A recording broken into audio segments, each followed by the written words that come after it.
so nice to see so many of you here this morning. This is wonderful.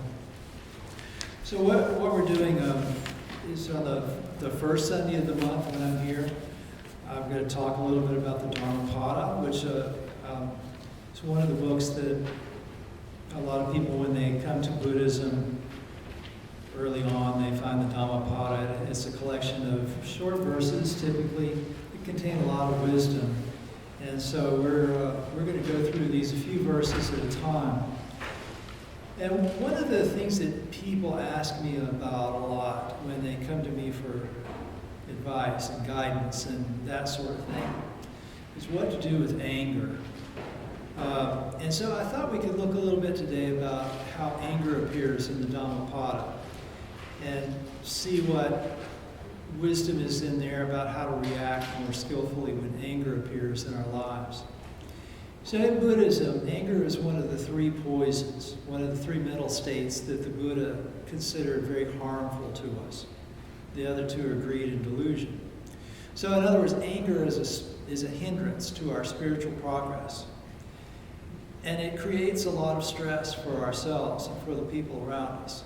In fact, usually when someone comes to me and asks me to help them with their anger, it's because a loved one or someone else in their life has told them that their anger is a problem and asked them to do something about it. And the topic shows up pretty quickly in the Dhammapada. It's in the first few verses. It shows up in verses 3 to 5. So what I'm going to do a little bit as we go through this, I'll give you a little bit of the backstory on the verses in the Dhammapada, and then I'll unpack them a little bit, and I'll see if there are some things that you can do to practice in your own life to help you with this. So the first couple of verses, verses 2 and 3, the Buddha had a cousin named Tissa, and he ordained, but in his old age. But because he was old, he let people refer to him as Tera Tissa. Tera is a Pali word that means elder. So basically, he was allowing people to think that he was an elder monk, an advanced monk, even though really he had been ordained only recently. And he didn't get along very well with the other monks. He kind of neglected the duties that were usually expected of young monks, got into a lot of arguments with them. And then when somebody would criticize him for doing this, he'd get upset and he'd go complain to the Buddha about how he was being mistreated. And eventually the other monks got so mad at Tissa that they went to the Buddha to complain about him. And so the Buddha listened to all of this. And his response was, he abused me, he struck me, he overpowered me, he robbed me. Those who harbor such thoughts do not still their hatred. He abused me, he struck me, he overpowered me, he robbed me. Those who do not harbor such thoughts can still their hatred.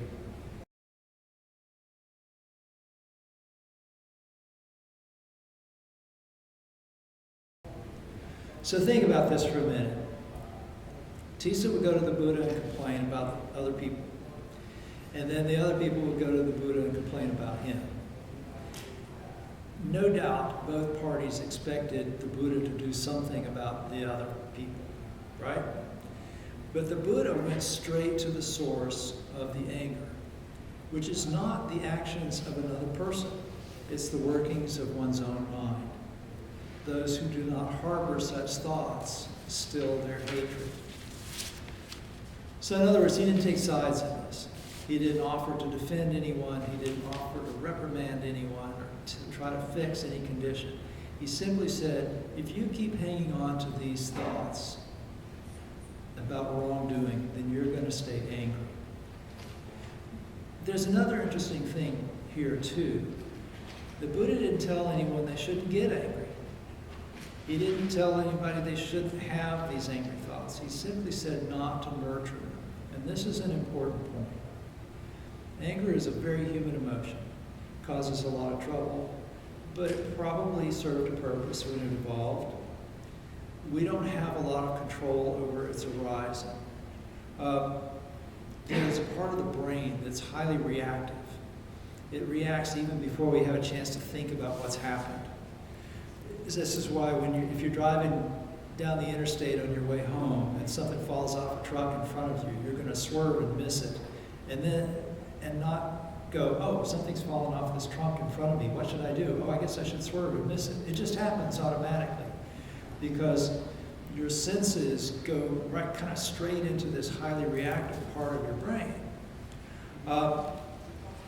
So we perceive something, maybe even a thought or memory, that arises unbidden in our consciousness, or something that happens, and it gets into our brain, but kind of bypasses the thinking part. So then we're aware of it, and our thinking starts to apply to it. We start to interpret this physical response that we've had.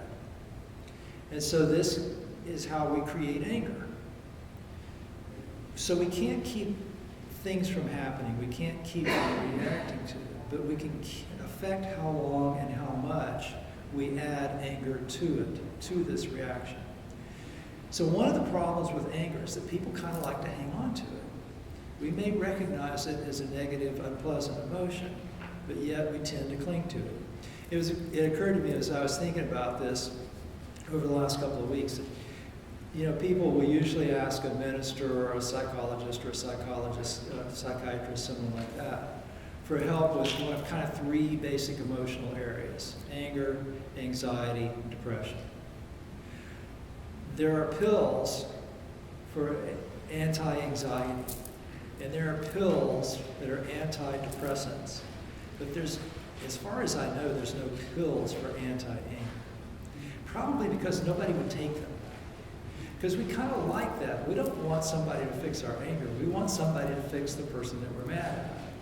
So I guess if you're a pharmaceuticals researcher and you want to make anti-anger pills, you make one that makes the other person feel bad. Right? So the big problem with anger, though, is that it tends to create more anger. The more you feel it, the more you feed it, the more it grows. So the Buddha pointed out that the only solution to anger is non-anger. Years before the Buddha lived, there was a man whose wife was barren.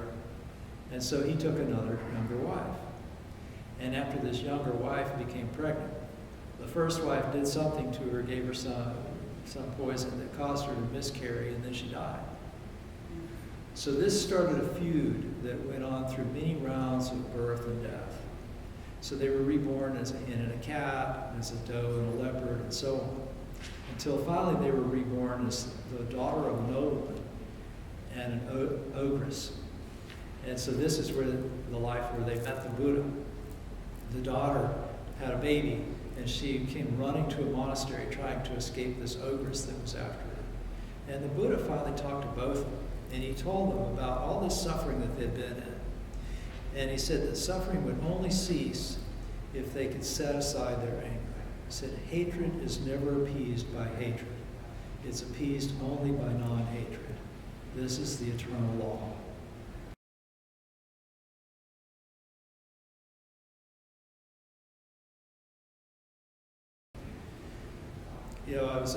I was a monk briefly in the Thai order, which is Theravada. Theravada monks often give victory protections. They're asked for these kind of blessings.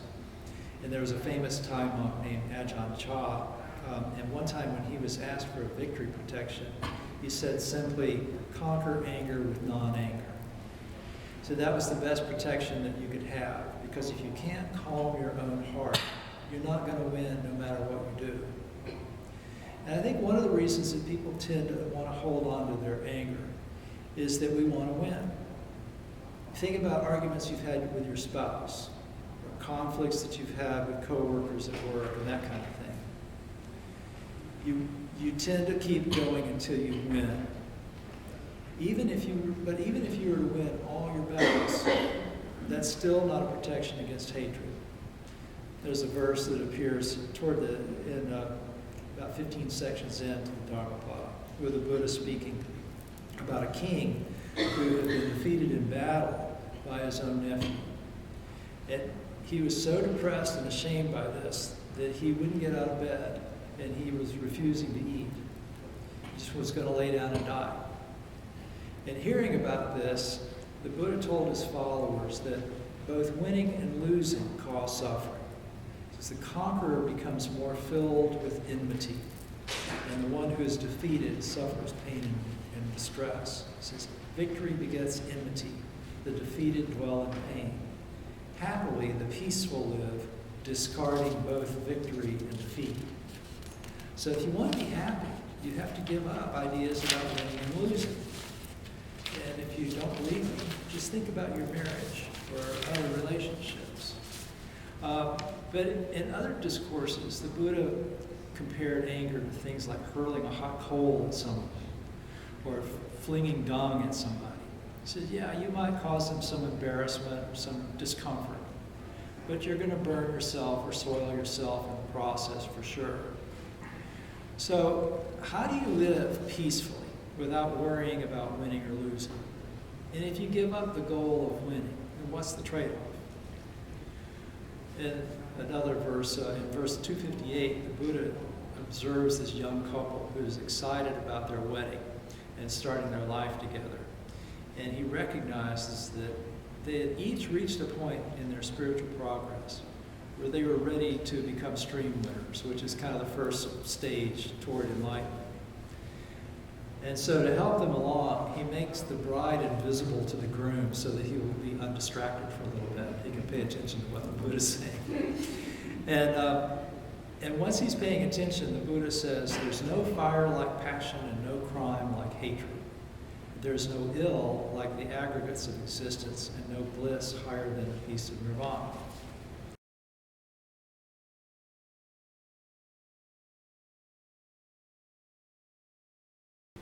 So no crime like hatred. In other words, nothing is going to prevent you from really living in peace as much as engaging in hatred and animosity. So he wasn't telling them not to get married. The point is that if you want to do something about your anger and that sort of thing, you don't have to go into a monastery or give up the household life. You just have to put things into perspective.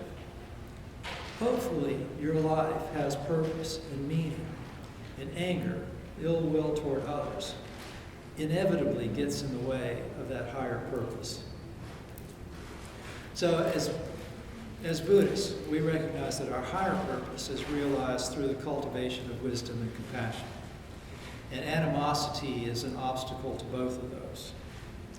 There was a time when the Buddha heard about this, a group of half a dozen monks who were always boastful and boisterous.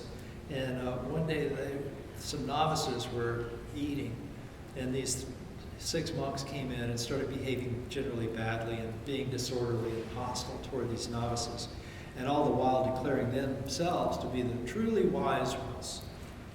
And the Buddha heard about this, and he said he would never call a bully or a braggart wise. He said, one who is not wise because he speaks much.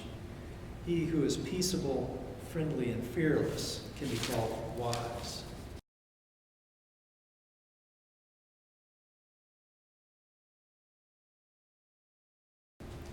And I think that that's a good answer to this concern about things like anger and social injustice and things like that. You can prevail against injustice in your life and still be peaceful, friendly, and fearless in the process. You know, last week, I spent a couple of days in Chicago. I had to go there for a meeting with at the national headquarters of the YMCA.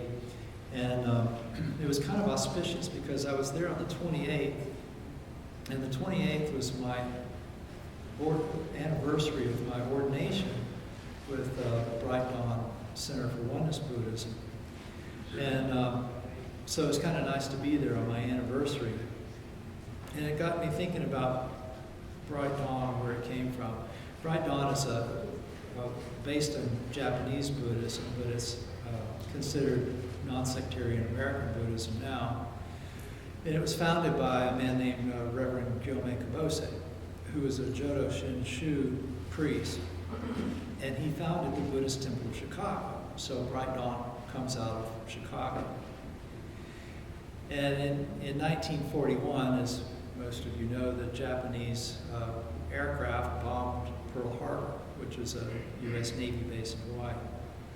And not long after that, all the Japanese people who lived on the west coast of the United States were ordered to leave the west coast. And Gyomei Kabose and his family, including his infant son, Sana Koyo Kabose, who's now head of Bright Dawn. Anyway, they were all ordered to leave California, and they were sent to Wyoming and put into an internment camp. And I gotta tell you, if the government came along and said that everyone with an Irish last name like Sullivan had to leave Florida and go live in Wyoming in a camp, I don't think I'd be very happy about that. And so I think you could say that the Japanese people, like the Kaboses, had pretty justifiable reasons for feeling angry. But Reverend Gyomei simply focused on kind of taking care of the spiritual needs of the people around him, the people in his camp. And they ended up organizing a church in this, what amounts basically to a concentration camp. And as the war came to an end, a lot of the Japanese Americans started going to Chicago to settle for some reason. I guess there were jobs there. So he went there and established a temple in Chicago in 1945. And at the time, the newspaper reported that a bunch of barbarian Buddhists had organized a Japanese church in Chicago. But he didn't get angry about that. In fact, he was, by all accounts, peaceable, friendly, and fearless, because he was guided by his higher purpose to provide a place for worship for Buddhists. So when you see the benefit of non-anger, then what do you do when it arises? Well, first thing to do is to accept that you've got it. You're human, and bad news, but it's part of the karmic package. So accept that it's going to arise. And then let's look back at verse 5. Because if there's one verse from the Dhammapada that's worth memorizing, it's this one. Hatred is never appeased by hatred. It is appeased only by non-hatred. This is an eternal law. There are translations that say things like hatred is appeased only by loving kindness. And I actually went to look at the Pali to see what it said in the original. And it basically says non-hatred. There's different things that you can do to kind of set your mind in this place of non-hatred. It's kind of hard to just say, well, I'm not going to be angry. That's a little bit like saying, I'm not going to think. And if you ever try that in meditation, you know that's an exercise in futility. So what do you do when you meditate? You meditate on your breath. You meditate one breath at a time. And you can do the same thing with anger. Anger is generally not in the present moment. Anger is something in the past or something that might happen in the future.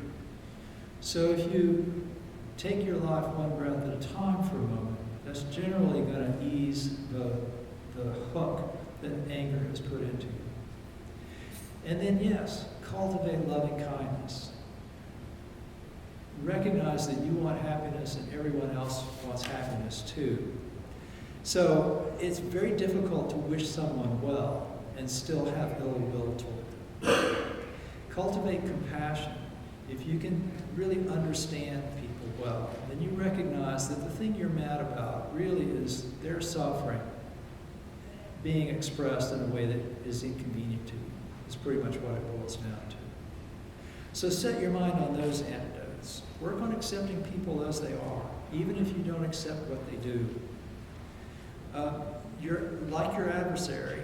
You're a product of causes and conditions, and so are they. So be happy that you have the opportunity to cultivate wisdom and live a more enlightened life.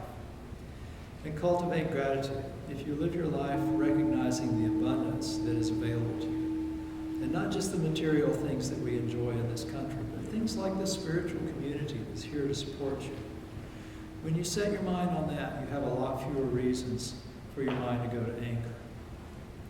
So thank you very much for your attention. Namo Mina Butsu, Namo Adina.